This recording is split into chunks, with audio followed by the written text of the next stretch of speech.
Assalamualaikum warahmatullahi wabarakatuh.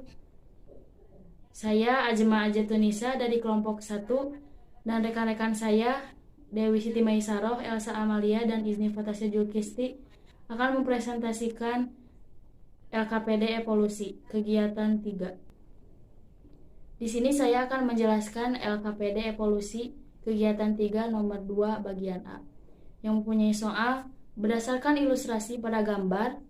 Tuliskan data-data yang dapat kalian temukan sebagai petunjuk bahwa kuda mengalami evolusi. Jawaban: fosil merupakan salah satu petunjuk adanya evolusi. Salah satu contoh fosil terlengkap adalah fosil pada kuda. Proses evolusi pada kuda. Yang pertama, Hyroceterium, yaitu kuda yang hidup pada zaman 60 juta tahun yang lalu, dan kuda ini memiliki besar seperti kucing dan memiliki 4 jari pada bagian kaki depan. Yang kedua, Mesohippus, yaitu kuda yang hidup pada zaman sekitar 40 juta tahun yang lalu. Kuda ini memiliki ukuran tubuh yang lebih besar dari kuda Hyroceterium dan memiliki 3 jari pada kaki bagian depan.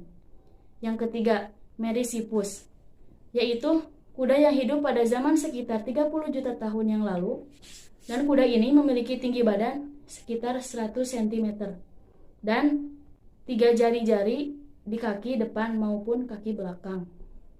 Yang keempat, Pileohippus, yaitu kuda yang hidup pada zaman sekitar 10 juta tahun yang lalu. Kuda ini merupakan hewan menodaktil pertama dalam sejarah evolusi. Yang kelima yaitu Equus atau kuda modern, yaitu kuda yang muncul sekitar 1 juta tahun yang lalu. Kuda ini berukuran besar dan memiliki jari pada setiap kakinya. Perubahan utama yang terlihat pada perkembangan Hyracotherium dan Equus adalah ukuran tubuh, ukuran kepala, panjang leher, geraham muka, dan jumlah jari pada kaki. Di sini saya akan menjelaskan mengapa fosil kuda dijadikan petunjuk buat evolusi. Beberapa alasan mengapa penemuan fosil kuda tersebut selalu menjadi bukti nyata adanya evolusi. Alasan tersebut diantaranya, pertama, penemuan fosil Equus memudahkan peneliti untuk mengetahui jika kerabatnya mengalami kepunahan. Yang kedua, kuda mengalami evolusi secara terus-menerus dan persebarannya menjangkau area yang luas, sehingga fosilnya bisa dengan mudah ditemukan dan diteliti.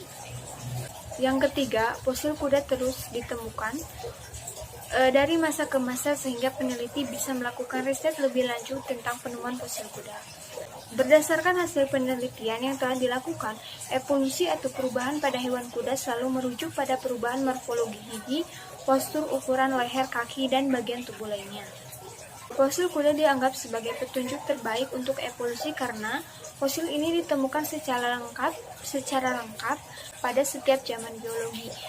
Urutan fosil yang ditemukan dari urutan paling awal dalam silsilah keturunan kuda adalah Hyracotherium, Mesohippus, Merysippus, Pileohippus, dan Equus atau kuda modern. Urutan fosil yang ditemukan ini menunjukkan suatu perubahan berangsur-angsur yang dapat dijadikan suatu petunjuk adanya evolusi. Di sini saya akan sedikit menjelaskan mengenai homologi dan analogi. Homologi merupakan salah satu bukti dari adanya evolusi.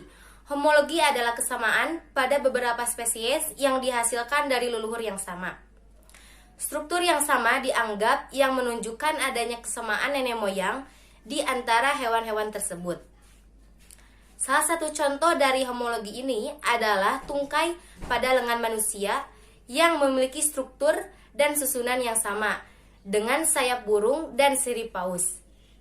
Walaupun semua struktur tersebut memiliki fungsi yang berbeda. Untuk selanjutnya yaitu analogi. Analogi merupakan bukti dari evolusi yang terdapat pada beberapa spesies yang berbeda dan dihasilkan dari leluhur yang berbeda. Analogi dipengaruhi akibat adanya adaptasi terhadap lingkungan yang sama yang dilakukan oleh spesies yang berbeda.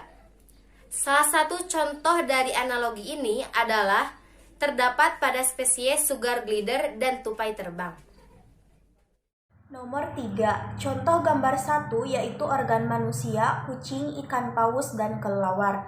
Berdasarkan deskripsi mengenai homologi dan analogi organ, gambar 1 menunjukkan organ yang bentuk dasarnya sama namun fungsinya berbeda, yaitu organ manusia yang berfungsi untuk memegang sesuatu, sedangkan organ ikan paus berfungsi untuk berenang di perairan.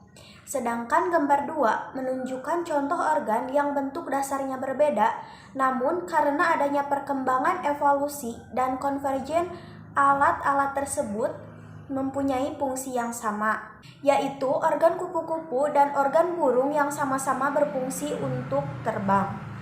Mungkin hanya itu yang dapat kami sampaikan. Mohon maaf apabila banyak kekurangan. Wassalamualaikum warahmatullahi wabarakatuh.